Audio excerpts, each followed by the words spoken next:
This is the grossest. I want dead-eyed corncob man back. I want him back. Yeah. I had a dream I had to eat June's leg, but I didn't do it. That's a dream.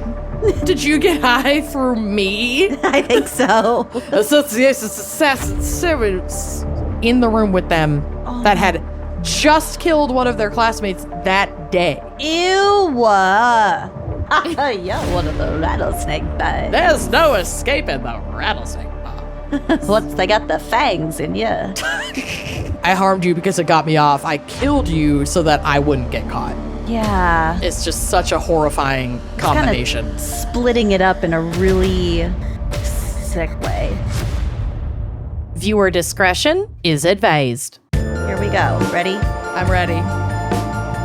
You are listening to Wine and Crime, the podcast where two friends chug wine, chat true crime, and unleash their worst Minnesotan accents. Oh, yeah. Don't you know it? We've got a very Midwestern pairing today. I'm very excited. We sure do. Not much of an accent in this particular place. No. But it is part of the Midwest, right? Yeah. Uh-huh. Yeah. Yeah. We'll get to it, I'm assuming. We'll get to it. Yeah, we'll get to the topic. Yeah. So I'm Lucy. Oh, right. I'm Amanda. I'm putting the sleeves on my monstrosity of a sweater, but I'm very proud of her. I can't wait for that She's sweater. coming together, y'all. She'll be done in time for next winter. Yeah, you got time. Or a chilly summer evening. Chilly summer evening. You never know. These Midwest temps, they're unpredictable. They really are. It's been very nice here the last week or so, but I'm really scared that we're going to have that second, third winter.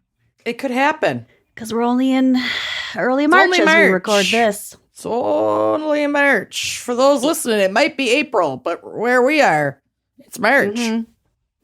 Well, today we have a very special fan pick brought to you by Courtney Lombardo. Courtney Lombardo. And for some reason, Courtney has chosen the topic of Hideous Huskers. Could it be that Courtney lives in Nebraska? Probably. That's probably why. I mean, maybe either Courtney lives in Nebraska or Courtney just really loves Nebraskan culture. She's one of the people from Nebraska. Yep. One of the 7 people who live in Nebraska. Yeah. Yeah.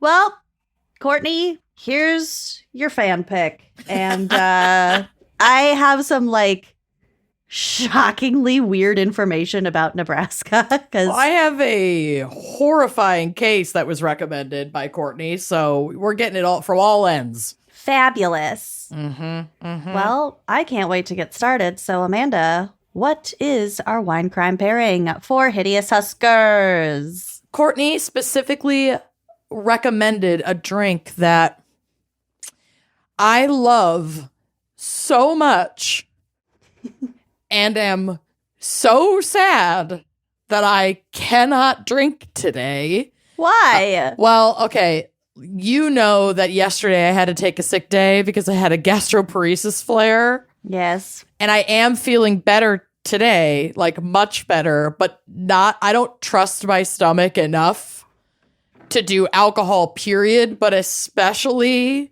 a Bloody Mary. Oh, yeah. Because I like them spicy. That tomato juice is acidic.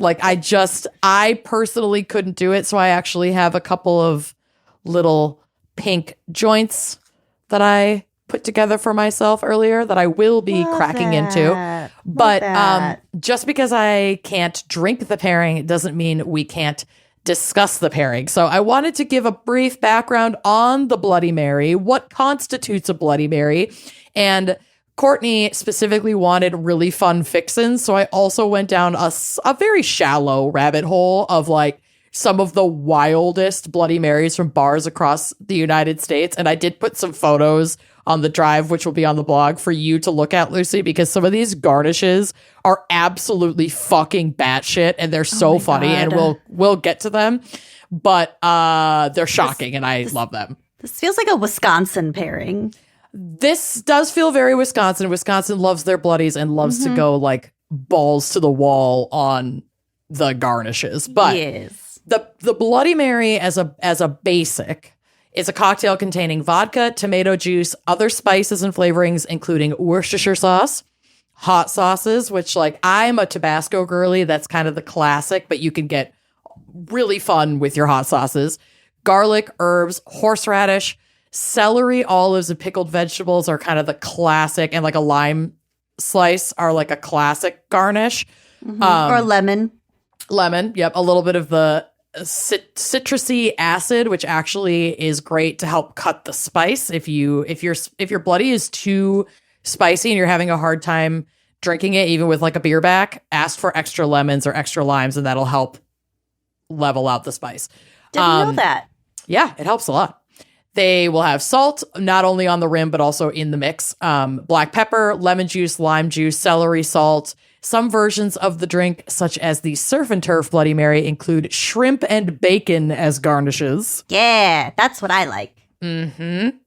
The Bloody Mary was invented they're not 100% sure, but around the 1920s and 1930s. And there are various theories as to the origin of the drink and its name. And it has a ton of different variants, most notably the quote unquote red snapper, and which is also called the Bloody Margaret. You can also make a Bloody Maria with tequila.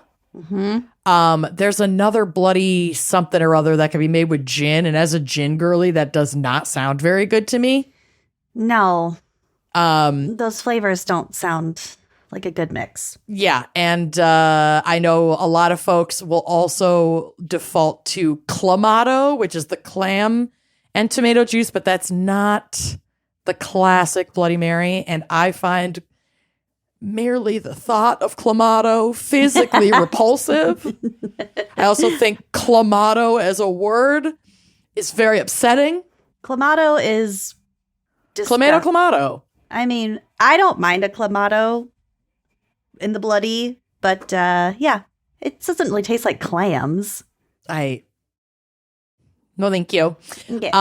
It is alleged that it was first introduced by French bartender Ferdinand Petois, who claimed to have invented the Bloody Mary in 1921, well before any of the later claims, according to his granddaughter. But this has a very specific failed verification on Wikipedia, so I don't know. But according to legend, he was working at the New York bar in Paris at the time, which later became Harry's New York bar, a frequent Paris hangout for Ernest Hemingway and other American migrants. And the cocktail was said to have been created on the spur of the moment, according to the bar's own traditions, consisting of only vodka and tomato juice. It was originally referred to as a, quote, bucket of blood. Bring back that name. Ooh, I kind of like that. I knew you would. And Harry's Bar also claims to have created numerous other classic cocktails, including the White Lady and the Sidecar. But yeah, the New York club, the New York's 21 Club also has claims associated with being home of the original Bloody Mary. To me, this is very similar to how Minneapolis has multiple bars that claim to be home of the Juicy Lucy, multiple burger bars. So I just think we'll never quite know, but it was around since like about the 20s. Okay. So yeah, and it's, usually like a brunch drink or a hangover cure, but I'm super down for drinking a Bloody Mary at all hours of the day. I think they're fucking great. Do you remember that time we were at the Irish pub in Excelsior, and after a night of drinking, and I was like, oh, I just need a Coke. I'll take a Coke. And the bar server was like, is Pepsi okay? And I was like, no, I'll have a Bloody Mary. Yeah, absolutely fucking not. And frankly, how dare you ask? And we're leaving. Yes. Yep. Check, please. I'll take my check. You didn't order anything. Great. Bye. So Thrillist had this great list of, quote, 13 insane Bloody Marys that have gone too far. I love that. And that's where these photos are that are on the drive. So I'm not going to go over all of them, but I wanted to touch on some of the ones that I included. So the one that has like a full shrimp boil on it. Let's see. Oh my God. Oh my God. It's shocking. The shrimp boil, skewers. There's also pieces of netting on it for aesthetic. There's a effect. full crab with the I almost said antlers, with the legs and the claws. Yep, there's a full crab. There's roasted potatoes. I think there's chunks of grilled chicken. Yeah. It's incredible. This is from Phillips Seafood Baltimore restaurant. So if you're coming to Baltimore for the crabs, be sure to stop at Phillips Seafood for the seafood smorgasbord known as the crab deck, which comes topped with a tangled net of crabs, shrimp, potatoes, and chicken wings for some protein variety. Oh my God. I can't even look at this anymore. It looks so good. Horrible. I know we shouted out Wisconsin earlier, but Sobelman's Pub and Grill in Milwaukee. I've been there. I was going to bring this up. That was my lunch. Sobelman's is known for their rotating menu of wild Bloody Marys, but none is more legendary than the Bloody Beast, which comes not only with skewers of sausage, cheese, veggies, olives, which like the sausage, cheese, veggie, olive, and like celery, lime garnish is very Midwest. Almost every good Bloody that you'll get will have like a cured meat in it. Mm-hmm. But this has shrimp, bacon-wrapped jalapeno cheese balls, and cheeseburgers. You can also get one with an entire, like the whole thing, fried chicken. It's market price, basically. But the meaty monstrosity redeems itself by donating $5 of its $50 price tag to a local charity. Yeah. It's the least they can do. It's a buffet. It's a buffet. It's a lot.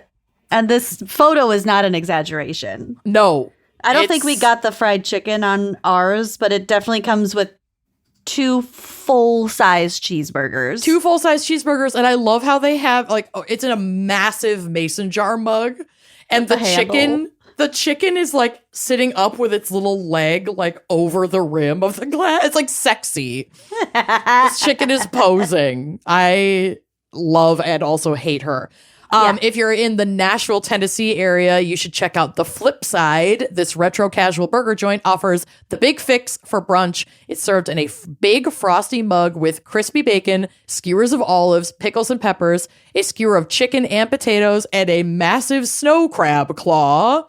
It's and they have a picture of it on their Instagram with a pug dog looking at it like, what have I done? What is this monstrosity? Am I next? If you're in California, go to The Attic in Long Beach, where they say, in a world where garnishing a Bloody Mary with a cheeseburger has somehow become passé, this Southern-style eatery mixes it up by swapping in a barbecue pulled pork slider as the garnish. So it's like a thing of celery, a layer of bacon to like make a plate to rest the slider on top of. The pulled pork is like everywhere, all over the bun.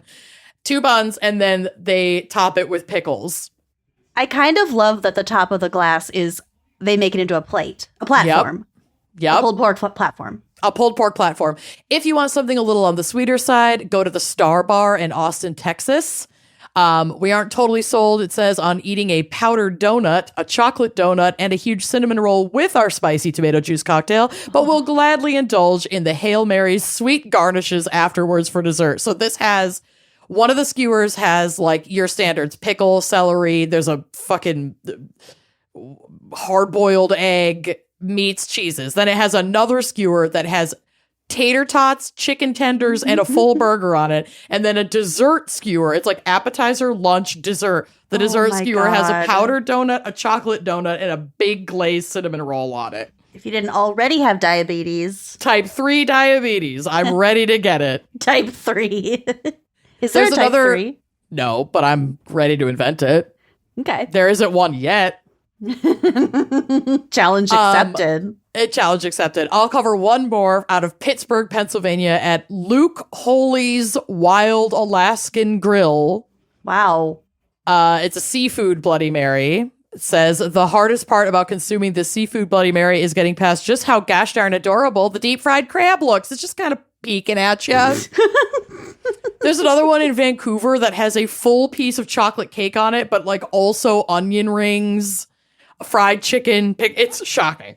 I wouldn't say no to a chocolate cake garnish out of a Bloody Mary. That actually might be a great combo. I think anything that comes with a meal on a skewer with it is my cup of tea.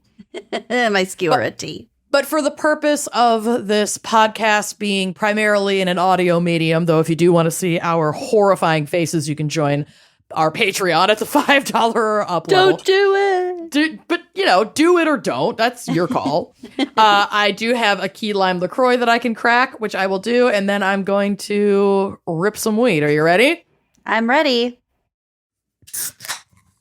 Oh. Nice crack. What are you drinking? Nice crack. Well, so glad you asked. I was so fucking tired today. I don't know why. You have a baby. Yeah. There you go. I was so tired today. So I asked Corey to bring me home a single can of Red Bull. Mm-hmm. So I'm drinking a vodka Red Bull with a splash of cranberry. And I haven't had Red Bull. Splash of cran. I do. I haven't had Red Bull in well over a year. So this may go down badly. If only I had a fried crab leg on top of it. I can't wait for you to forget to dump what you pump, and then June is just awake all night.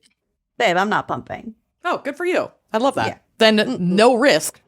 Yeah. 0 risk, 100% reward. Mm-hmm. Except risking being up all night again. I don't know. 0 I have a baby. There's no risk. There's no safe way to go into the evenings. You're going to be up all night anyway, so who cares? Cheers. All right, well, cheers to you. Cheers to me. Cheers to Bloody Marys. Cheers to weed. Cheers to Courtney. Okay, before I get into the Huskers, I just remembered that Amanda wanted me to tell. Oh, my God. The other day, I called Amanda at about 2 p.m., 2:30. And she answered and I said, "Good morning." Oh, wait. I was out, running errands or something. You were at Robbie's. Oh, yes, I was. I knew I was not in my house. Fully into your day. Yeah. Out in public. Yeah, we were recording passages, and I fucking started laughing so hard that I started sobbing, crying. Lucy almost never is the one to be the late sleeper anymore. Mm-mm. I mean, certainly not since you had a baby, but even before you had your baby, you were usually up by 9 and out of bed by 9. Yeah.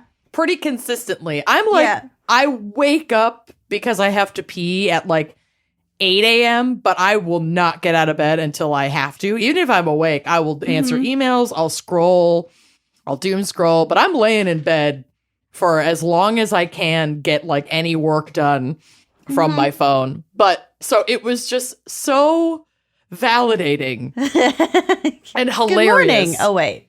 Oh, wait, it's 2 p.m. Granted, we all know you were not just waking up. You're delirious from motherhood. I was delirious, yeah.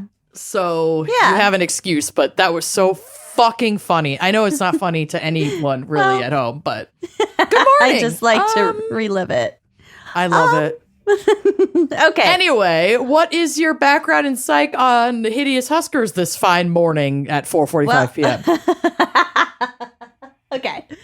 According to the U.S. Department of the Interior, Nebraska is named after a Sioux word describing the river, meaning shallow water or broad water. Okay. It also said that the name could have been derived from an Oto Native American word that means flat river, and all of this refers to the Platte River that goes through Nebraska. Okay. She big, she wide, she's shallow. She Platte. She Platte. Welcome to Platteville. Mm. So Merriam-Webster says a cornhusker is a nickname used to refer to people who are natives or residents of Nebraska. So that's where we get Huskers. Okay. The first known number one crap. Karen. Yes. Okay. So the first known use of the nickname was in 1948. Cornhusker is obviously sometimes shortened to just Husker. Mm-hmm. And then a Husker specifically is also used to refer to a student, staff, or faculty member of the University of Nebraska-Lincoln, which, by the way, is a land grant school, like we talked about. Oh, yeah. In whatever the fuck that other episode was. Which won't be out. Well, no, it would have been out by now. Academic atrocities. Yes. That was land grant schools. Because we talked about like why there are huge universities like in the middle of quote unquote nowhere. This would be a good example. Or also a fan of the university's sports teams. I was really worried that Courtney was going to want sports, like college sports in Nebraska-related cases. Courtney and I was wanted like, that, we would have said Courtney's no. in the wrong place. No, Courtney sent suggestions of cases, and they were not that. So I was devastated when I saw what I was covering today, but also relieved because I'd still rather cover this than Sparts. Sparts. Sparts. I'd recover Homunculus Wagner. Oh. Yes, you would.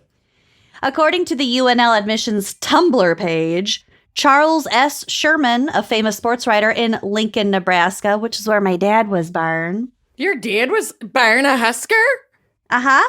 Well, he was born outside of Nebraska. Was he born in Lincoln? I don't fucking know. He lived in Lincoln at some point. Okay, Charles Sherman, sports writer, Spartans writer, was tired of the UNL's nickname, which at the time was the Bug Eaters. Ish. Okay, yeah. I don't think I'd like that nickname either. We'll get to the Bug Eaters. What the fuck? And began referring to the football team as the Cornhuskers. Carn. The first few names of the sports teams were the Nebraskans, the Tree Planters, the Old Gold Knights, and the Rattlesnake Boys. Okay, the Rattlesnake Boys is fucking amazing. Mm-hmm, I like that. Petition to change all sports teams. The Rattlesnake folks. The Rattlesnake Boys. No matter how you identify, once you're playing one of those sports, you're one of the Rattlesnake Boys. You're one of the Rattlesnake Boys. There's no escaping the Rattlesnake Boys. Once they got the fangs in you. So dumb. Okay. The name the Bug Eaters would be given to the team in the 1890s and managed to last the rest of the decade. So the Bug Eaters were the Bug Eaters for approximately 10 years. The Cornhuskers nickname was first used in the school newspaper. The name refers to the act of husking corn, an act that many Nebraskans did at the time as part of their occupations as farmers. Corn. Say your corn. Corn. Cone. Corn. The UNL football mascot is Herbie Husker, who is horrifying. Oh, there are God, photos of Herbie on... Don't react just yet, because I've got more. So I found this informational gem on Herbie Husker's Wikipedia page. Quote, the University of Nebraska-Lincoln cycled through several official mascots before settling on Herbie Husker. The first of these was Corncob Man. Please give me Corncob Man. This is the worst thing I've ever seen. Are you looking at Corncob Man? No, I'm looking at Herbie. Look at Corncob Man. Oh, there's Corn. What? Oh, the mouth. Yeah. The dead eye. This is amazing. Why would you ever get rid of this? This is amazing. The pants are so white. Yeah. Okay, look so how proudly he's standing. Shoulders back. Colonel's feet back. Colonel's back. Feet planted, Colonel width apart. Colonel width apart. Look me in the Colonels. Hey, Colonel's up here. Oh my God. Okay, so Corncob Man is a man in green overalls with an ear of corn for a head. No. After just a few years, the university sought a more, quote-unquote, representative mascot and debuted Husky the Husker, who was a farmer who stood 10 feet tall and wore overalls with a straw hat on top of a fiberglass head. Husky soon gave way to Mr. Husky is gross. Yeah. I fucking hate Husky. Well, I want Corn Cob Man. Leave him cold. Leave him cold. I know. Well, Husky didn't last long. We'll get to it. Husky soon gave way to Mr. Big Red, more commonly known as Harry Husker. Oh, Harry was equally tall, but dressed in a blazer and red wide brim hat. Mm-hmm. But Harry's head was so large, he couldn't fit on the team's traveling bus. And the head was so heavy that the student wearing the costume had to be switched out every 45 minutes. What? The physical demands of the Harry costume meant the university was soon looking for another mascot design. And in 1974, NU acquired the rights to Herbie Husker based on the design of Lubbock, Texas artist Dirk West. They then hired Disney cartoonist Bob Johnson to refine West's design into a costume, and Herbie made his first appearance at a Nebraska football game at the 1974 Cotton Bowl Classic, a 19-3 Cornhuskers victory over Texas. This was my favorite part. Mr. Big Red wasn't officially retired until 1988 and was infrequently seen coexisting with Herbie. Just wheel Harry out. Yeah. Every once in a while to make an appearance. Y'all Nebraskans have mascot trauma, honey. This is the worst. First of all, where y'all landed is a disaster. You know the acclaimed film The Mask with Jim Carrey? You know the villain guy with the really strong jaw? The mean guy who's like who's Cameron Diaz's boyfriend? Totally. That's especially when he does acquire and put on the mask and it just like caricaturizes his insane bone structure. His jaw. That's Herbie Husker. This is the grossest. I want Dead-Eyed Corncob Man back. I want him back right now. We need to start a petition. I'm getting on change.org immediately. Bring back Corncob Man. Bring back Corncob Man. But I specifically want Corncob Man 2. Because your picture of Corncob Man 1 is too detailed and advanced. Corncob Man 2 is shocking. Is grainy, so to speak. So scary. I can't. Anyway, those are my demands. Okay. That fucking took my ass out, dude. I know it did. There's still moisture on my face from crying. Holy shit. Every 45, I can't. Colonel's up here. Hey. Colonel's up here, Buster. Okay. Don't you know who you're talking to? I'm Corncob Man. Show him some respect. Okay. According to History Nebraska, the state has had other nicknames. The earliest nickname applied to Nebraska residents was squatters. And this nickname first appeared in an article from Omaha Weekly Nebraskian. Yeah. In 1860. The nickname came from the fact that many early Nebraska settlers moved on their claims before the land was surveyed. Yeah. So they kind of just took it over. Yep. Took it over before legally being told to take it over. Okay, now we're going to get to the bug eaters. Okay, good, because I was going to ask where that fucking came from. So the nickname bug eaters replaced squatters later in the 19th century, according to John A. McMurphy. The Nebraska Territorial Pioneers Association secretary. Oh my God, I've had one sip of this fucking drink. I can't deal with it. Did you get high through me? I think so. Association Assassins. Nebraska Territorial Pioneers Association secretary in November 1894. The nickname probably originated during the 1870s grasshopper invasion. No. Yes. They had a plague. They had several years of this plague, but the worst one was in 18, I don't know. We'll get to it. Grasshoppers are so big. I know. Okay, according to the story, an Easterner visited his relatives in Nebraska, and when he returned home, he was asked about the visit, and he talked about how people ate bugs to stay alive. Well, crickets are an incredible source of protein and extremely sustainable. We should all be fucking eating them. But these are grasshoppers. It's locusts. Basically the same thing. Well, I don't know about the protein value of a grasshopper compared to a cricket's really not at all the same thing as a grasshopper, but they jump. They do jump. Sounds. They scare you. Yeah. Okay, so a journalist heard the story and published it as a joke. This also might have been a little xenophobic and racist because a lot of those first settlers were freed Black Americans coming up from the South and also immigrants from Ireland, Sweden, and Germany. So I think people kind of took to it because they're like, yeah, those stupid Nebraskans. Yeah. You know?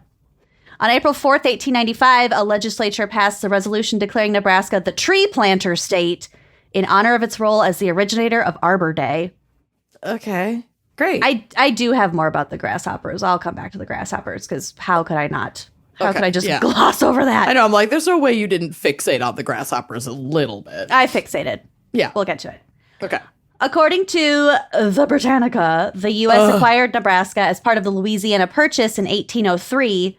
In 1804, the Lewis and Clark expedition visited the Nebraska side of the Missouri River, and conducted the first systematic exploration of the area. Can we do Lewis and Clark crimes? God. I think that's fascinating. I'll do a drunk dive. During the 1840s, the Platte Valley became a major migration route as thousands of settlers moved westward to Oregon, California, and Utah over the path marked by the pre-existing fur trade. We could do colonizer crimes and talk about Lewis and Clark. Yeah? They were like explorers. Sure. There are way bigger colonizers than them. Oh, yeah. In 1854, Senator Stephen Douglas of Illinois proposed a bill to organize the territory of Nebraska, which would later become the states of Kansas, Nebraska, Montana, and both Dakotas. It was a huge area. I have a map of this on the drive. Also known as the Kansas-Nebraska Act, the bill raised the possibility that slavery could be extended into these newly organized territories. Jesus. So from history.nebraska.gov, quote, when the territory was organized in 1854, it was a question of popular sovereignty. So it was like a democratic like a social sovereign justice or like a social issue. Basically, like the people of that territory could decide whether or not they would allow slavery. That's what I mean. So it's like they decide if they're comfortable with it or not. It's but like because it's a vote. It's like a social vote. Yeah, but because it's in the North, that made a lot of people in the North really pissed off. They're like, why are you, north of the Mason-Dixon line deciding that you're okay with slavery? That's bullshit.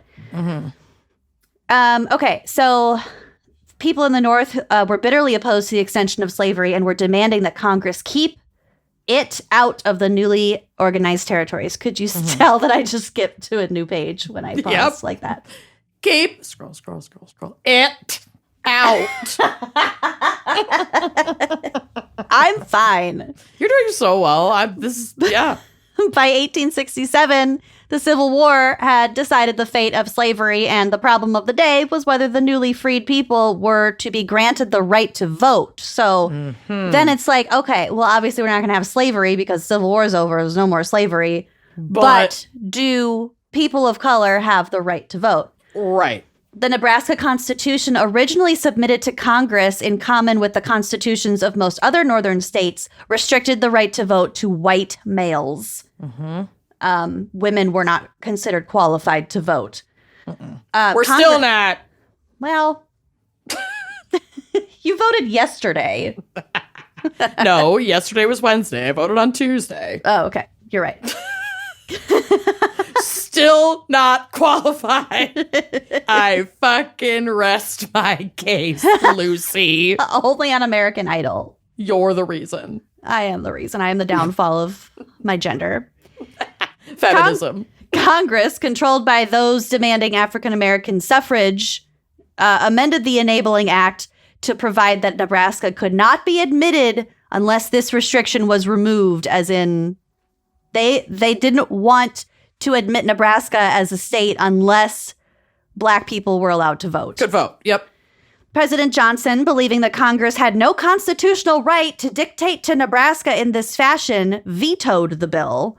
Vetoed allowing statehood for Nebraska. Congress passed the bill over the presidential veto, so they were like, fuck you, Johnson. Suck it. Suck my Johnson, Johnson. Yep. In Nebraska, the legislature elected the year before was called into a special session by Governor Alvin Saunders to consider the conditions imposed by Congress. They acted quickly to approve the conditions, convening one day and adjourning the next. It was pretty cut and dry, open shut. President Johnson then proclaimed Nebraska to be a state, and to this day, Nebraska still remains the only state admitted into the Union by a presidential veto override. So that was kind of dry, but I thought that was... It's interesting. I thought it was interesting. Yeah. Lewis and Your Clark. show, babe. Yeah. Go off. On March 1st, 1867, Nebraska was admitted to the Union as the 37th state. And when this happened, the capital of Nebraska was Omaha, but the seat of government moved to Lancaster. And Lancaster was later renamed Lincoln after President Abraham Lincoln, who had at the time recently been assassinated. R.I.P. Too soon. Is Lincoln the capital then? Okay, I just assumed it was Omaha. No, I think it's Lincoln, because it's in the middle of the state. That's fine. I'm not fighting you on it. I'm saying I'm the idiot. Capital of Nebraska. It's Lincoln. It's Lincoln. It's Lincoln. Oh, great. Because for a while, it was just like the biggest city in each state was the capital. But then at some point, they moved them all to a city that was like closer to the middle of the state. Yeah, that makes sense. Iowa City used to be the capital of Iowa, but then they moved it to Des Moines. And Omaha's right there on the edge. It is. Okay, so back to the grasshoppers. The 1870s marked the grasshopper years in Nebraska.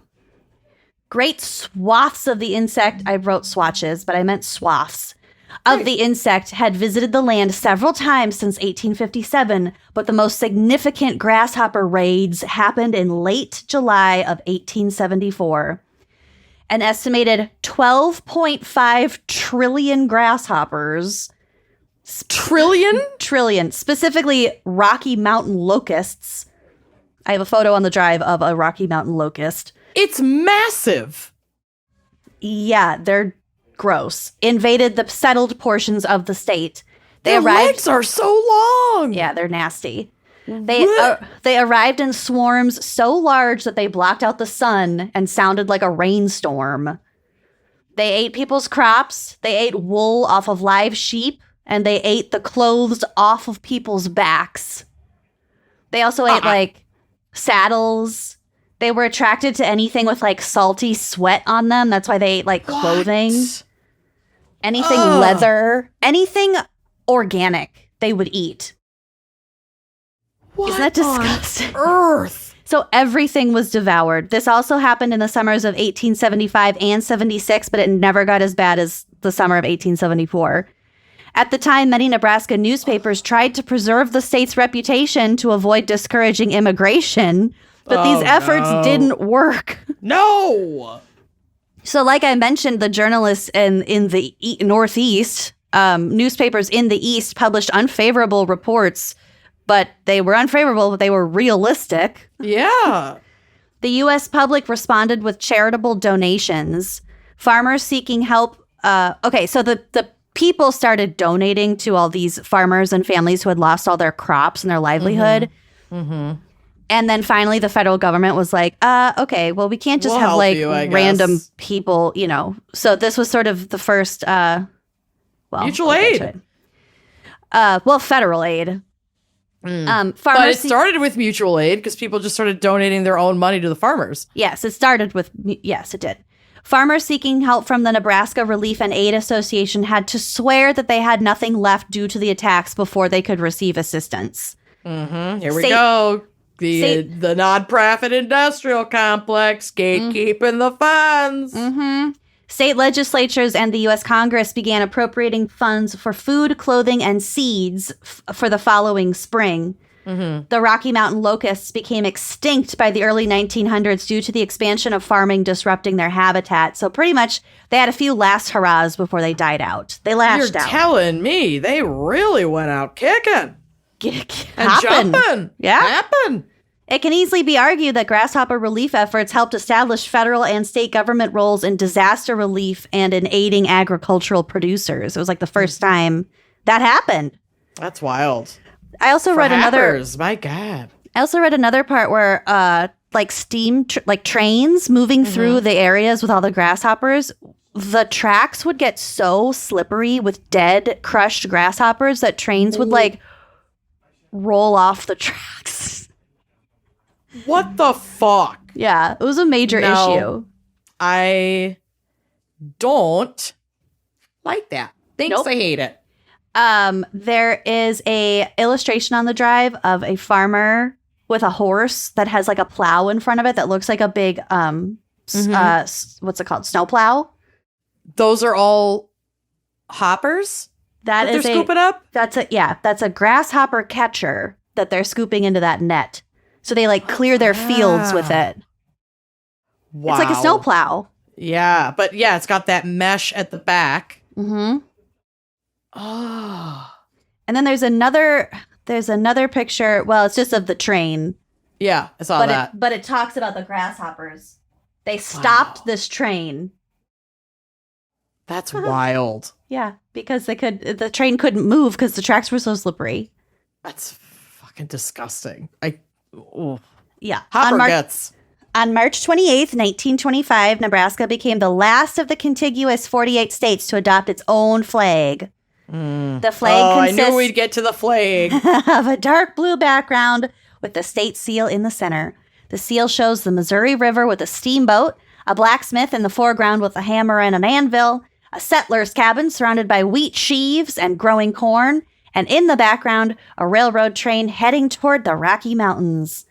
Its seal also had the motto, "Equality before the law," which refers to the right of each settler to public land as a reference to the abolition of slavery. Nebraska limits its seal colors to gold, silver, and blue. And lastly, I wanted to share a little bit about corn husking as an activity. Oh, because my least favorite activity. I don't like all the silks that get stuck to me. Ooh, the witch hair. Ugh. That's what we call it. Yikes. Because as we note frequently on this show, shit was boring back then. Okay. You had to make your own fun. This was a fun activity back in the day? Oh, yes. Oh, no. Husking or shucking is its own harvest ritual throughout the Midwest. We always called it shucking growing up. Yeah, we called it shucking. You shuck the husk. Yeah. We use corn to eat by itself, obviously, to make hominy, alcohol, or hog feed. Hag feed. Husking the corn was kind of boring and repetitive, so it was and is very common for people to gather and drink and husk it together. And this husking parties was sometimes called an affair of mutual assistance. Cute. Just because it was like a group, like people throughout the neighborhood would get together and do it. It wasn't just like one family. The family that husks together, the community husk. Mm-hmm. You could meet your husband at a community husk. Yeah. Oh, yeah. At a group shuck. A group shuck. A circle husk. Yep. Circle shuck. That's some three-way shucking. Mm-hmm. Huskin naturally became competitive in many areas, including and notably in the plantation South, where people would have two team captains who chose their husking teams and raced to shuck the most corn from a 4-foot-tall pile of corn. A shuck-off. It was a shuck-off. I love it. There were a lot of songs that they would sing, and each verse would get sung faster and faster to, like, energize the contestants. Mm-hmm. Of course, there were regional variations in the husking activities, as well as differences based on other factors like wealth and probably how much corn grew in a given area. Mm-hmm. So, closing us out here with a couple of fun facts about Nebraska. Okay. That we haven't already covered. Hashtag grasshoppers. Hashtag corncob man, too. The world's largest exhibited mammoth skeleton was found on a farm in Lincoln County in 1922. The late Pleistocene era mammoth is on display at the University of Nebraska State Museum. On June 22nd, 2023, a record-setting hailstone with a circumference of 18.75 inches. Inches? Fell in Aurora, Nebraska. No, that could have killed somebody. The storm left craters of up to 14 inches in the ground. Craters? Yeah, a hole this deep from the hail. Can you imagine? No. That's terrifying. Somehow it only caused about $500,000 in property damage and $1 million in crop damage. Wow. But I mean, inflation. Back then, that would have been a lot of fucking money. That was in June of 2023. Oh, no.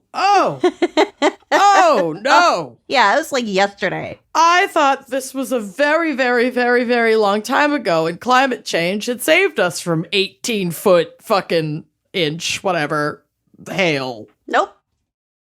Probably Climate making it change worse. Created it. Yep, there it is. Yes. There she goes. Nebraska. Gonna get back to my repetitive task. Soothe your smooth brain. Smooth your brain out. I have to smooth it out.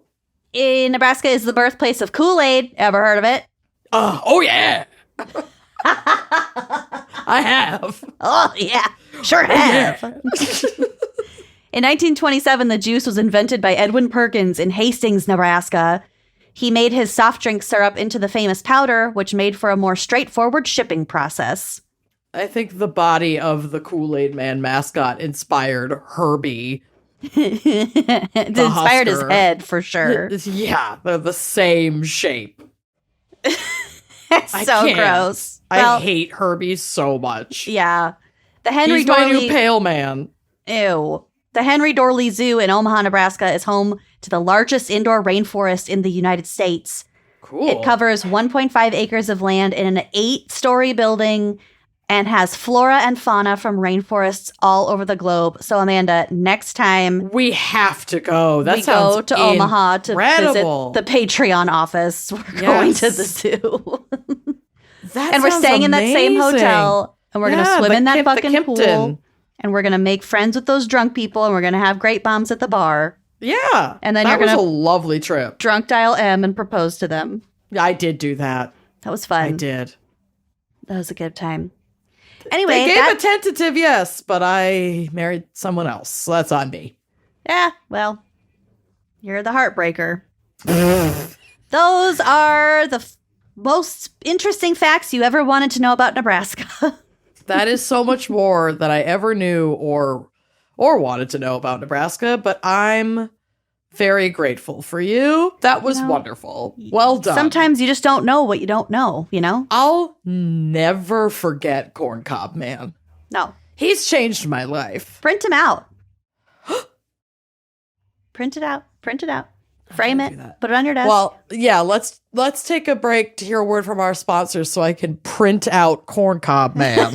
Do you even have a printer? Yes. Oh, good. Do you have ink? I do. Yes. Oh, good. Maybe. Do you have paper? Yes. It's ink that I'm now not confident about. Well, just put a piece of paper up on your computer screen and trace him. It'll probably come out with more detail than the actual photograph.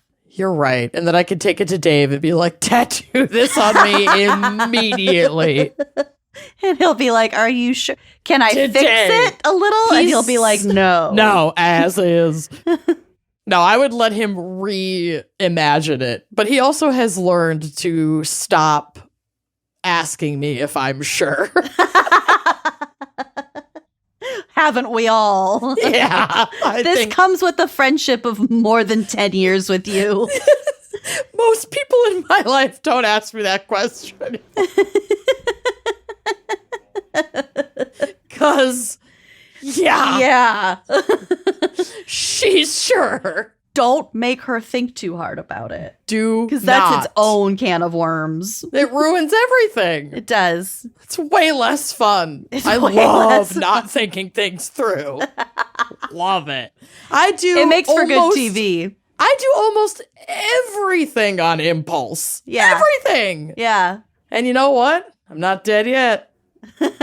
Something's working. Something's Must be working. Doing something right. Right? She's here. You own a home. You're married. Yeah. You're relatively healthy. You got a decent job. Yeah. Oh, yeah. My A1C is down to almost pre-diabetic levels. Come Your on. credit score. Oh, my credit score's up? Mm-hmm. What? You know when it's morning and when it's not. I know when it's morning, when it's not. I know what day to vote in the primary. Mm-hmm. And I did.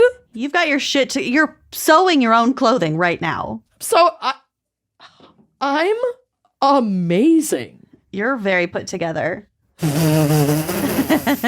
Okay. Your tracks are showing, but you're very put together. Just kidding. I can't see your tracks.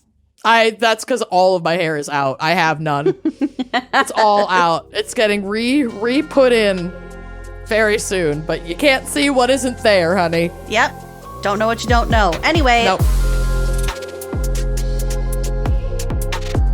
You've prefaced that this case is gonna be a doozy, so. Yeah. This is an extra listener discretion advised situation. It's a pretty puke-inducing case. Okay. Yeah, it's bad. Okay, so this is the story of serial killer John Joseph Jobert Jingleheimer Schmidt. His name is not your name, too. This man murdered Richard Ricky Stetson who was 11 years old. Oh. Danny Joe Eberly, who was 13 years old, and Christopher Walden, who was 12 years old between the years 1982 and 1983. So he had a type. And we'll get to why it's not what you think, but it's also still awful. Worse than what I think? No, on par, just in a different way. Okay. So in 1983, he was caught and sentenced to life in prison for crimes he committed in Maine and to the electric chair for the crimes he committed in Nebraska. After a series of unsuccessful appeals, Jobert was fed pizza with green peppers, onions, strawberry cheesecake, and coffee and sent to die in, I don't remember exactly when he was executed, but that's not an important detail. Green pepper and onions and sausage are my mom's favorite pizza toppings. I mean, that's a pretty standard pizza topping. It's a solid pizza topping. It was a good choice. Party cut. Yeah. Mm-hmm. Yeah. His final words were, "I just want to say that again, I'm sorry for what I've done. I do not know if my death will change anything or if it will bring anyone peace. And I just ask the families of Danny and Christopher and Richard to please try and find some peace and ask the people of Nebraska to forgive me. That's all." And then they executed him. So Jobert was born on July 2nd. Sorry, Lucy. 1963 in Lawrence. Like the first cancer serial killer. I know. And it's very emotional how he became a serial killer. So it doesn't surprise me. It feels like cancer-y motivation, to be honest, for his MO. Did someone eat his leftovers? No, but he was definitely wronged. Okay. Mm-hmm. And bullied. We'll get to it. Well, we do use our emotions as weapons. And sometimes apparently real weapons.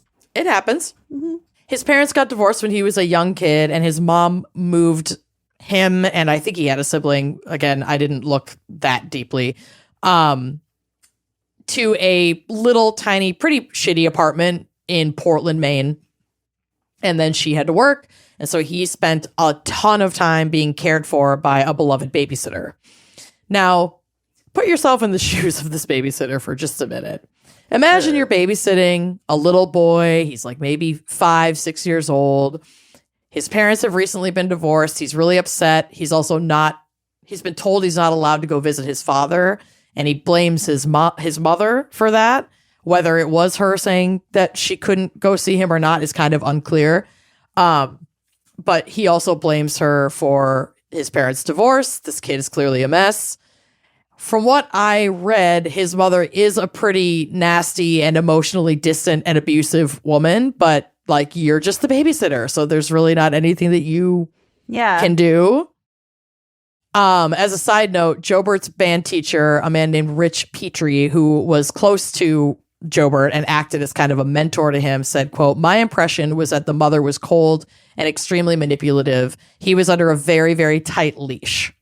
Now, you know how true crime media loves a cold, distant mother trope in a serial killer story, and I'm not mentioning this to put blame on her. We're responsible for our own behaviors. Mm-hmm. I mention it only because it was a consistent theme in the research of this case as a contributing factor of Jobert's behavior. But, like, back to the babysitter thought exercise. So, as the babysitter, you do see evidence of possible abuse or controlling behavior, emotional manipulation of this child from the mother. The house is in shambles and is, like, almost unlivable. Just seems unsafe for a child. It's really bad. You spend a lot of time with this kid. You try to be nice to him and be as helpful as you can. And then you catch the boy looking at you weird a couple of times, but you don't really think too much about it because, like, kids are strange and creepy. Oh my God. But, like, what you don't know is that this little boy that you're babysitting, John Joseph Jobert, age 6, is fantasizing about killing and eating you. That young. 6? Yeah. Like killing and eating you in an abstract way? I don't really know what way, but a way that's not usually what a 6-year-old in the 80s is thinking about. Not in the 80s, the 70s, 60s. Wow. 60s. Yeah. I had a dream I had to eat June's leg, but I didn't do it. That was a dream. I didn't do it. I mean, all this to say, tell a trusted adult if you see a child, like if you're babysitting and you see a child in conditions like this, it's okay to tell someone in case that family needs help. Mm-hmm. So Jobert was a miserable kid. He was picked on, he was isolated and ostracized, and as the world outside his head got worse, he would retreat further and further into the realm of his own violent fantasies. Jesus. He flew under the radar, though, because academically he did well. He was on honor roll. He ran track. He played the clarinet in the marching band. He joined Boy Scouts. Like, he was just outwardly doing well. Normal. But he couldn't get away from abuse from his peers or in his home. No. Jobert was also a physically small person. So even after puberty, he had stayed pretty small. He had a very thin frame. And he had a meek personality to go with his small stature. So no matter how much physical and social abuse that they would dish out, his peers, Jobert could not defend himself. Or he either couldn't physically or he simply chose not to. Mm. According to his former Spanish teacher, Francesca Bergen, Jobert was, quote, a little boy all through his high school years, adding that a lot of kids are picked on, but they seem to defend themselves. I think because John did not defend himself, I wonder if he thought he deserved that kind of abuse that he would get, the shoving, the names, the teasing. And then obviously a kid that's not defending himself is vulnerable, and so people are just going to keep picking on him. Yeah, and I'm not blaming him. These are just things that were noticed as he was experiencing this bullying. This isn't to say, well, if you let them pick on you, then it's your fault. Like, that's not what I'm saying. Absolutely not. But I'm wondering if, like, because he was abused at home like you said, that maybe he thought he deserved it on some level, and maybe on some level he kind of got a little bit of like comfort out of it. Mm-hmm. Yeah. Like, oh, this is what happens. This is normal. This is regular. This is my security. Yeah. I mean, the kid was already pretty unwell at this point, by the time like the bullying was really escalating in his middle school into high school years. So this guy could be an entire case study, but like, that's not what we do on this show. So, could you imagine? Oh my God, it would be a mess. You would learn nothing. So what a waste of time. What a waste of your time, guys. I mean, you can listen to it if you want to, but like, yikes. So this was around the time when the bullying gets really, really, really bad, when Jobert's fantasies of violence really blossom. It's pretty textbook from a psychological standpoint. He's small, he's helpless, he's powerless, he's bullied, he's likely suffering from copious undiagnosed mental illnesses that could easily have been caused by consistent trauma, and or these mental health conditions could have existed simply in addition to the trauma that he was experiencing. It kind of turns into like a snake eating its own tail, or like a what came first, the chicken or the egg. But all of this can continue or can combine into like a horror soup because it's just left untreated, and your thoughts can get away with you or from you, and it can get scary. Horror soup is not good. Not ideal. Not delish. So he starts fantasizing about inflicting these feelings of powerlessness, fear, and pain onto others, specifically others who resembled the bullies of his childhood, so young boys. Oh, there we go.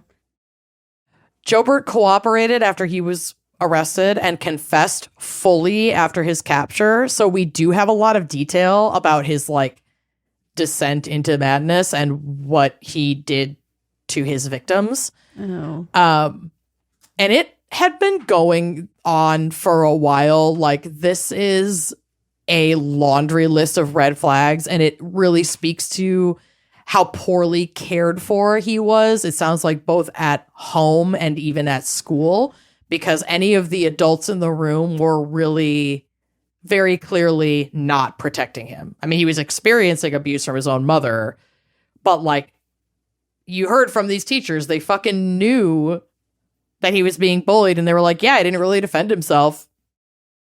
Anyway, moving on, like... Yeah. And it was, you know... What are you going to do? At this point, it's like the late 70s, so I don't know what's in place in schools at that time when it comes to protecting kids from bullying. I don't know what kind of, you know, actual criteria they had, or like protocol they had for that, if any. So I just think that I have empathy for the childhood of this horrifying man, because I'm a fucking human being.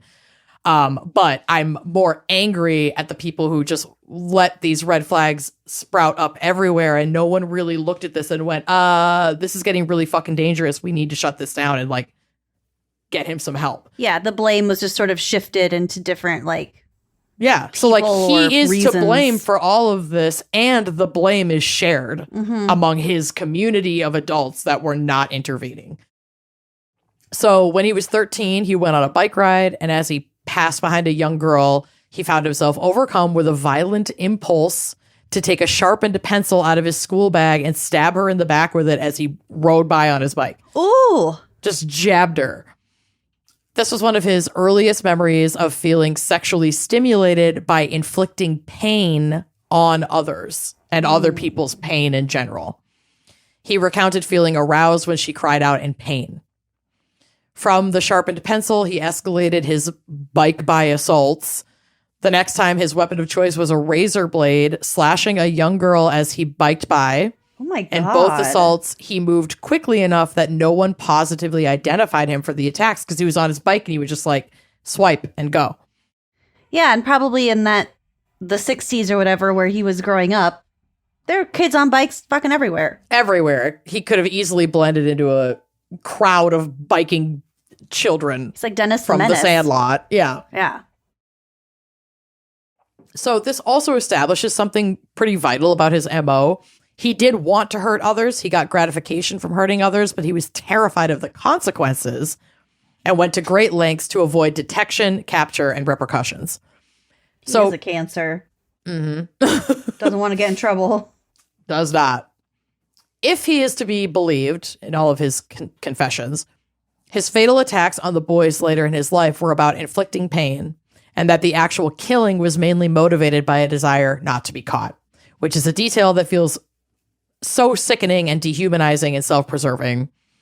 Like, I harmed you because it got me off. I killed you so that I wouldn't get caught. Yeah. It's just such a horrifying combination. Splitting it up in a really sick way. In another incident when he was still young, I mean, at this point, he's like in high school. He's like a young teenager. He beat up an 8-year-old boy and nearly strangled him to the point of unconsciousness. Oh my God. This was the first time we saw this guy targeting specifically younger, physically weaker individuals. Oh. It's like for hand-to-hand combat. It wasn't just like a drive-by jab. It seems that the boys that he killed were not targeted for any deeply complex reason. According to his own recounting, he simply killed these boys because, like, they were there, they were smaller than him, and he had been picked on by other boys around that age for that exact same reason, because he was little and he didn't fight back his entire life. God. So he wanted to, like, subconsciously or psychologically, he's like continuing this pattern and then up the ante for his own gratification to kind of get back at the kids who had hurt him. Around the Woodford, Nebraska area, reports of a so-called Woodford slasher begin to circulate.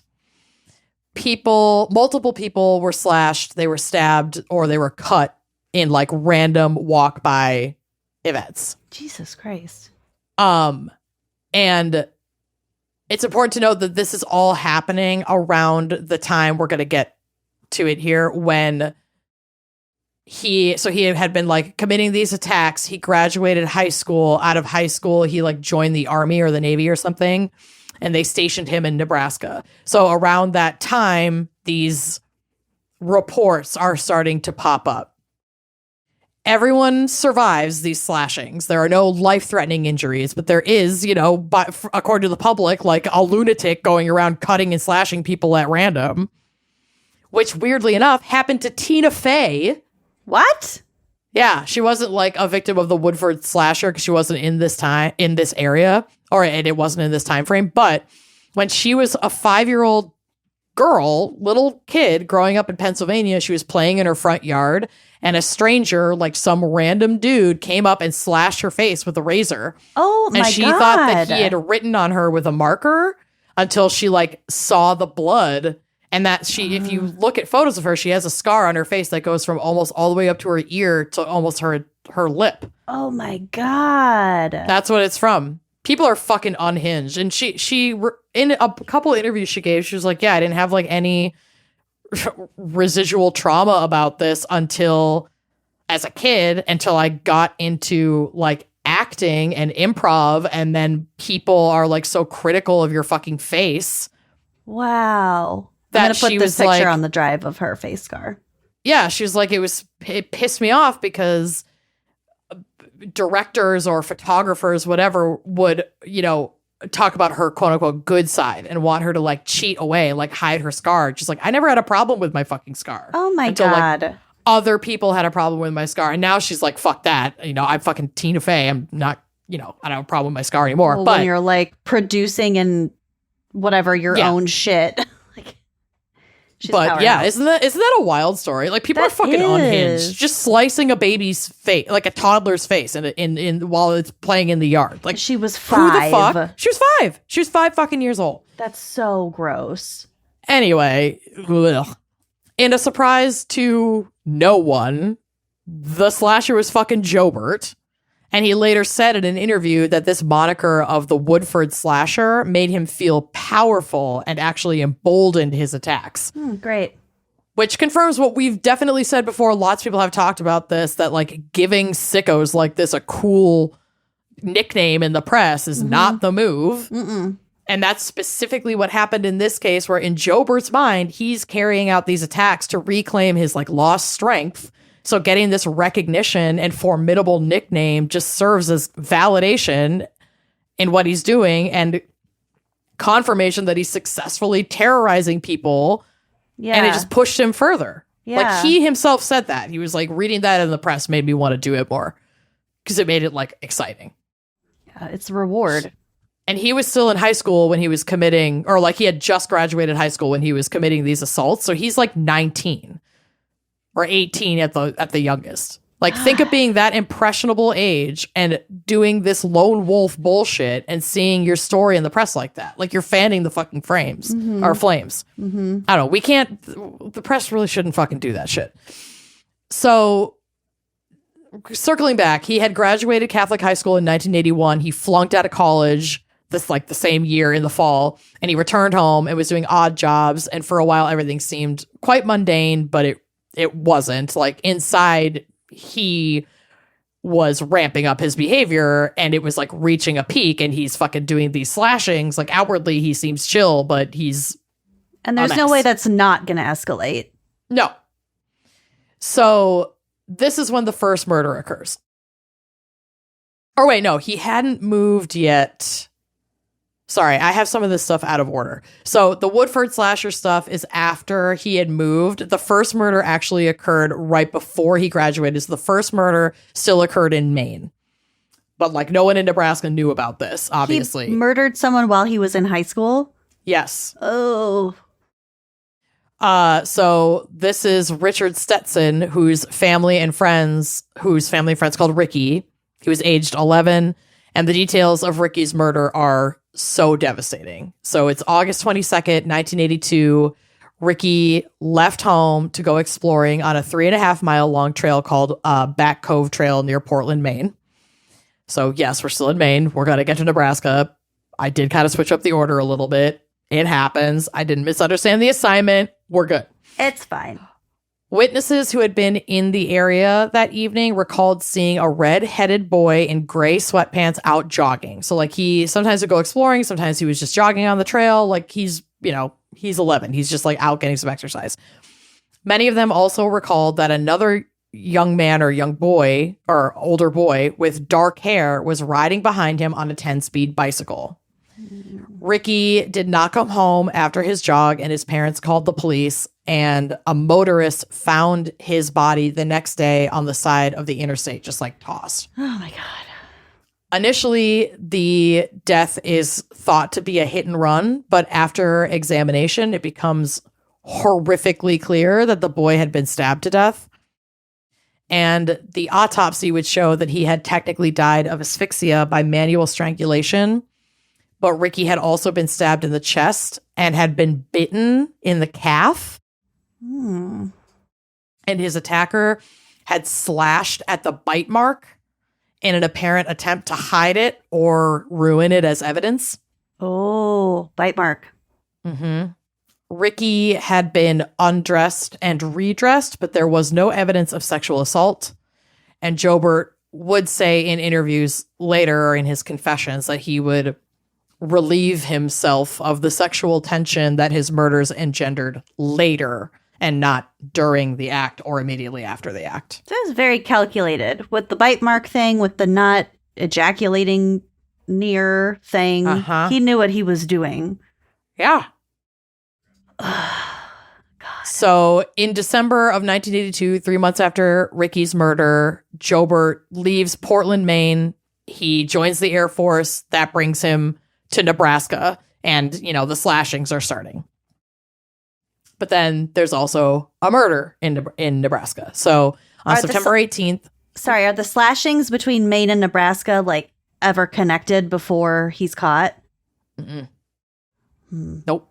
No one saw anything. Until he got caught for these murders, he confessed that he had done those slashings. Okay, so, but no law enforcement agency was like, well, there was a slasher here, now there's a slasher there. But I guess if Tina Fey was slashed by a separate person. Well, Tina Fey was slashed by a separate person. That was a totally different time and place. He wasn't slashing in Maine, but he was stabbing with the pencil. He was like a little younger, and he did like the little razor jab. Oh, but he didn't get caught for that either. The jumping around. Okay. Yep. And then he fully starts doing the slasher attacks after he moves to Nebraska. I put that in the wrong order. And after he already murdered a child. And after he'd already murdered someone either like during high school or right after high school. And that's before he'd gone to college. So like he was still high school age. So maybe the slashing now that he's moved to Nebraska is more of like a way to satiate so he doesn't murder again. It might have been. Yeah. God. So September 18th, 1983 in Bellevue, Nebraska, which is a few miles south of Omaha, Danny Joe Eberly, a paper boy, had risen around 6 a.m. to do his paper route of about 70 houses. Complaints come to the parents of Danny from a bunch of people because they were pissed that they hadn't gotten their newspaper yet. And that's when his parents are like, something's not right. He's never late. Oh, God. So they realized that their son had only delivered papers to the first 3 houses. Inside the gate at the address of his 4th delivery location, his bicycle was discovered along with the rest of the newspapers still like rolled up and in his paper bag. There appeared to be no sign of a struggle. Investigators and his parents were at that point holding out hope that this was just like something distracted him and he wandered off, a kid without attention span. Like that's what the cops are saying. Like there's no sign of foul play. He probably just ran off with friends or whatever. There were no other clues found at the scene. His sister, however, did not buy the Danny wandered off theory and said, quote, he was responsible.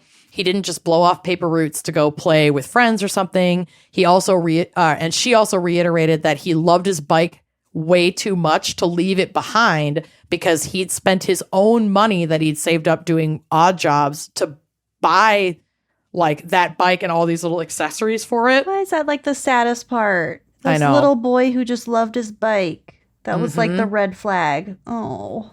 Yeah. God. Yeah. So Danny's brother, also a paper boy, had not seen anything that day, but when questioned, remembered the feeling that a guy in a car, like they'd felt like somebody was following them, and they turned and looked, and a guy in a tan car had been following the older brother on his route the last couple of days.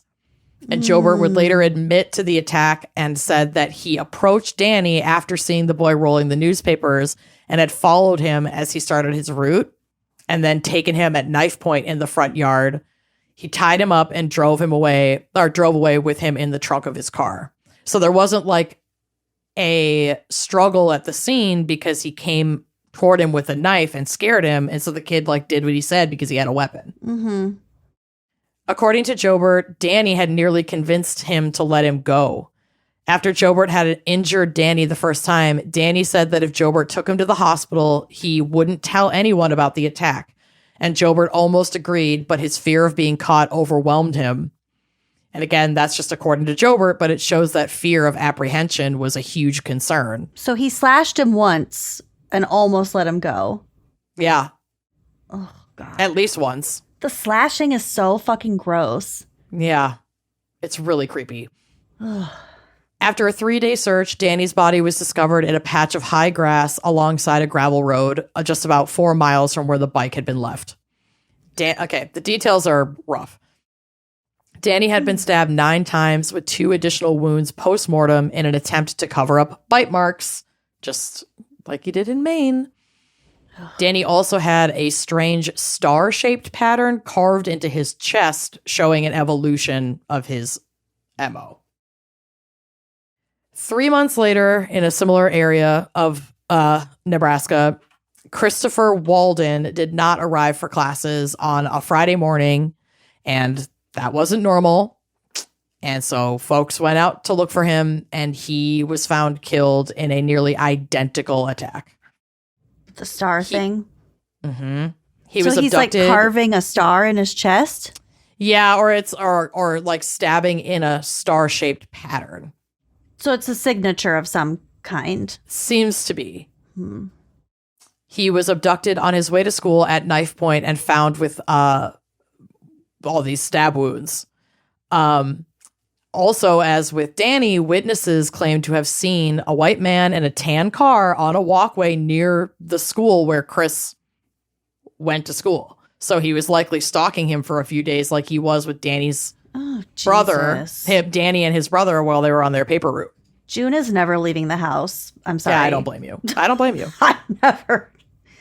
Oh. In his later confession, Jobert said that he had driven up to Walden as he walked, showed him the sheath of his knife, and ordered him into the car. So this is probably what he also did to Danny. After driving to some railway lines out of town, he ordered Walden to strip to his undershorts, which he did. But then Walden refused to lie down in the snow. And after a brief struggle, Jobert overpowered and then stabbed him. After killing Chris, Jobert said he attended a Boy Scout meeting where he was an assistant scout leader. Oh, for God's sakes. With other boys. Other boys, where the troop discussed the, slashings and abductions. Stop. Investigators had been alerting the local public after Danny was abducted to a possible threat, and they had no idea that threat, these Boy Scouts, none of them had any clue that threat was the assistant troop leader in the room with them that had just killed one of their classmates that day. Ew. Yeah. Holy shit. That's so gross. Yeah. Oh my God. So, yeah, Chris's snow-covered body was discovered 3 days later, 5 miles from the town, by a pair of pheasant hunters. The condition his body was found in was absolutely horrific. These details are really hard to hear, so I'm just going to power through them, but they show the intense violence of Jobert's attacks, and they were just getting worse. Okay. So Chris was stabbed 7 times, and his throat was slashed so deeply that he was nearly decapitated. There were additional cutting wounds inflicted post-mortem on his chest and stomach, and they might have been in the similar star-shaped pattern that Danny had. There's more, but I literally could barely read it. So I didn't include it, but that was what I could possibly get through. Okay. Again, there was no evidence of sexual assault. At the scene where the body was found, there were 2 sets of footprints that led up to the scene, but only one set when leaving the scene, which indicated to investigators that there was no accomplice. This is one person taking one victim at a time and operating alone. And marching them into the woods to their death. Yeah. So on the morning of January 11th, 1984, at approximately 8:30 a.m., a teacher at the Aldersgate Preschool in northeast Sarpy County was preparing for the day. She observed a car driven by a person that she would later identify as Jobert looking from his car into the windows of the school. He stopped momentarily, he looked at the teacher, and then he turned around and he drove off. But several minutes later, she noticed that he had driven back. He did not drive up to the window this time, but rather sat a short distance from the school, looking at her for a few seconds. Concerned, she wrote down the license plate number of the vehicle and watched it drive away again. But then a few minutes later, the vehicle turns around and drives right back up to the building. So this is the 3rd time now that he's driven up. This time, Jobert got out of the vehicle and came to the front door of the school asking for directions. And she had seen him coming, so she went and met him at the door. She gave him the directions that he requested, and then he claimed he couldn't understand her directions, and he asked to come in and use the phone inside the school. She says there's no phone inside the school. Now, this is the 80s, so I could see this being either it's just a small town, little rural Nebraska school, and they really don't have a phone, or she's lying, and it's there's no fucking phone here. Get out of here. I'm not letting you in. Is this either in Bellevue also? This is in, I think it's in or around Bellevue. It's at the Aldersgate Preschool in northeast Sarpy County, but it's in a rural part of Nebraska, outside of Omaha. It's not that rural. It's just south of Omaha. I mean, I don't know how it was in the 80s. I went to a wedding there last summer. Mm-hmm. But I can't imagine they didn't have a phone there. That was probably either just way, a lie she's that she told. Yeah, she's we don't have a phone. I'm not letting you in. Yeah. But I'm actually surprised that he couldn't just walk in to his school. I know. I mean, if this teacher hadn't been clocking him coming up and around, he probably could have just walked in. Mm-hmm. She's in the right place at the right time and actually fucking taking things seriously. And I appreciate that about her. Yeah. So she won't let him in. He pushes her back inside of the room and says, "Get back in there or I'll kill you." Like he pushes his way in and pushes her into her room. The teacher pushes Jobert out of the way, runs by him down the street to a nearby home where she calls the cops. So maybe they really didn't have a fucking phone. Wow. Maybe it's just like this tiny little schoolhouse. Who knows? Wow. Either way, this teacher is a fucking hero. She gave the police the license number of the car that she had seen and also indicated that the person in the car looked like a composite sketch of the suspected killer of the two young boys that had been starting to circulate over the last few weeks in the newspaper. So did she not have students in her classroom at that point? I'm not sure whether or not she did, but I think she did. Huh. Yeah. Okay. They tracked the car that she reported back to a dealership that had rented it to John Jobert, a 20-year-old radar technician at the Offutt Air Force Base, while his own tan car was in for repairs. If you remember, witnesses had seen a tan car stalking Danny, the paperboy.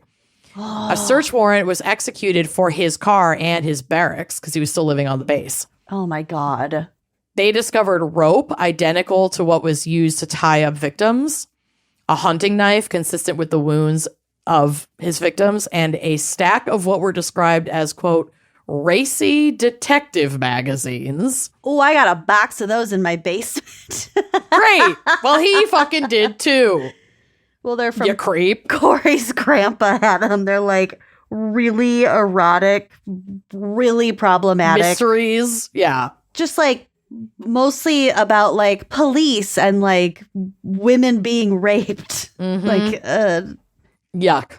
Not really great. Yuck. Very, very 70s. Yeah, very of the time. Mm-hmm. In a coincidence, bizarre, calculated, I'm not sure, one of these magazines even contained a story about the murder of a paperboy.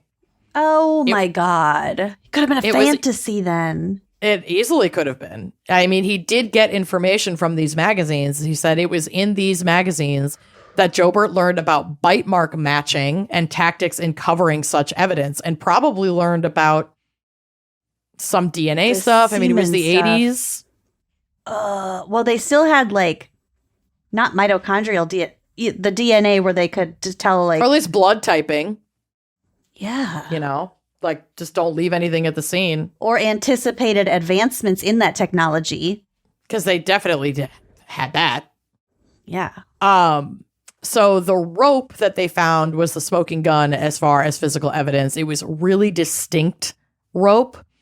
Like it's common white nylon on the outside, but the core is made up of 24 different fiber types in 106 different colors that are all weaved together inside.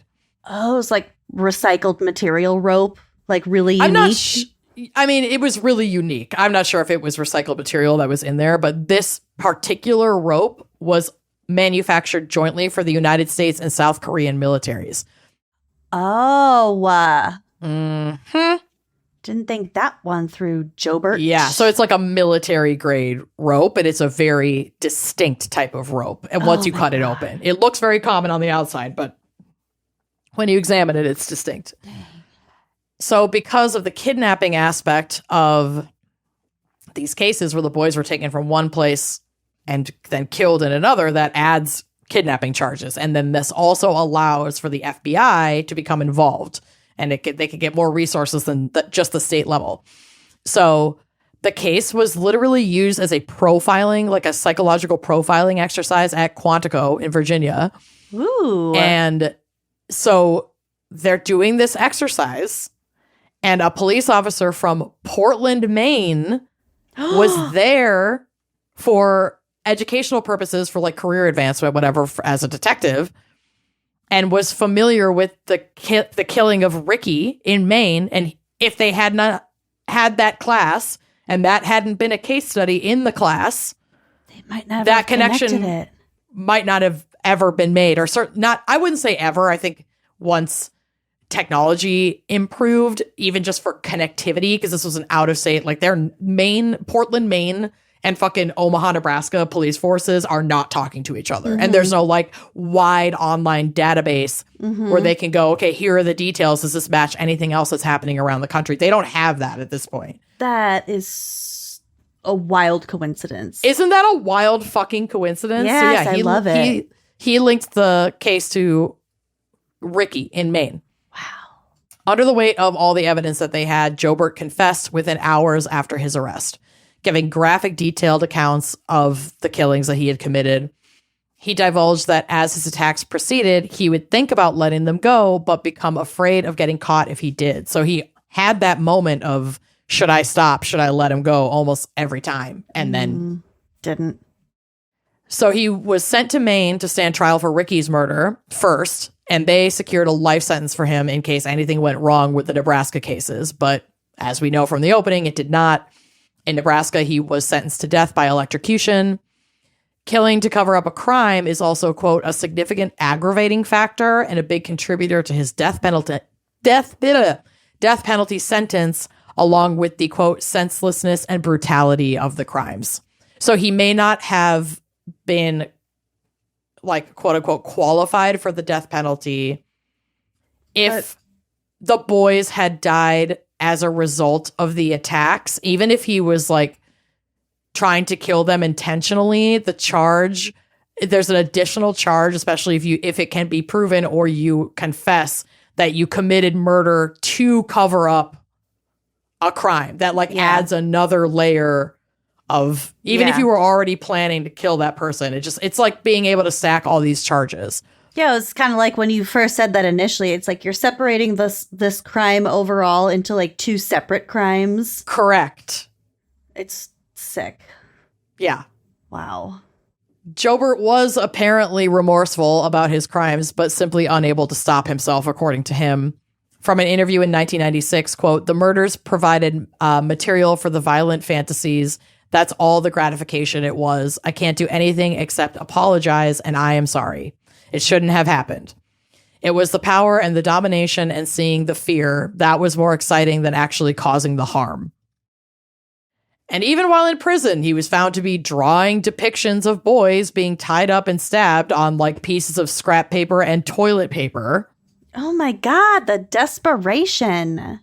Yeah, which like to me, and again, this does not absolve him of fucking anything, but to me kind of affirms what he said, that it had become like impulse, like he couldn't stop. A complete fixation. Yeah. If you're literally grabbing at any paper you have to draw out these fantasies. Yeah. I want to believe that nobody is beyond some kind of healing, but if he were not sentenced to death, I would never in my life want this man to walk free. Ever. Mm-mm. Fuck no. Mm-mm. So, yeah, it's just wild. And, like, we will never be rid of horrors like this entirely because human beings are fucked up.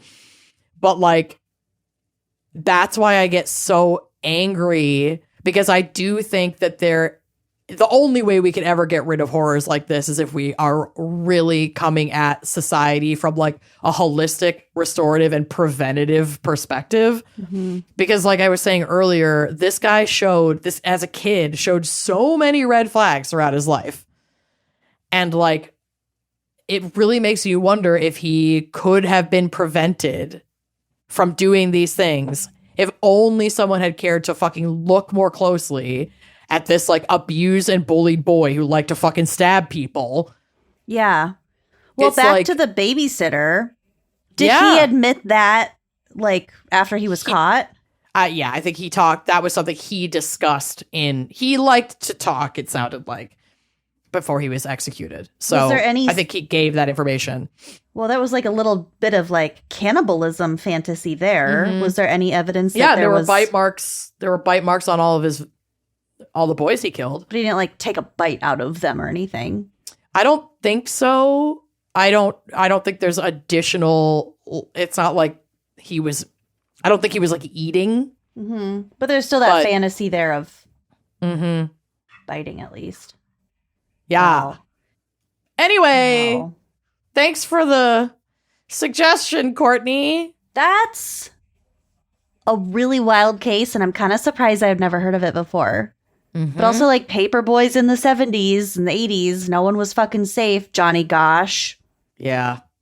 I know. Wow. Jesus Christ. Well, thanks for that. Boy Snatcher. Jesus. Welcome. Yeah. Sorry. My child is never going outside. No. He's dead, and as you know, I do not support the death penalty, but I will not lose a wink of sleep knowing that this person doesn't breathe the same air as anyone else on planet Earth anymore. At least can never harm another child or person. Literally. So, yeah, that's my case. Cool. Well, aside from the Red Bull, I'm going to sleep great tonight. And yeah, good thing you're not sleeping because then you can't have bad dreams. Exactly. See? I'm helping. Everything is going to be fine. Yeah, I'm really helpful. Cool. Well, thank you, Courtney Lombardo, for your fan pick, I guess. And we will see. Kinda. We'll see you next week. Bye-bye.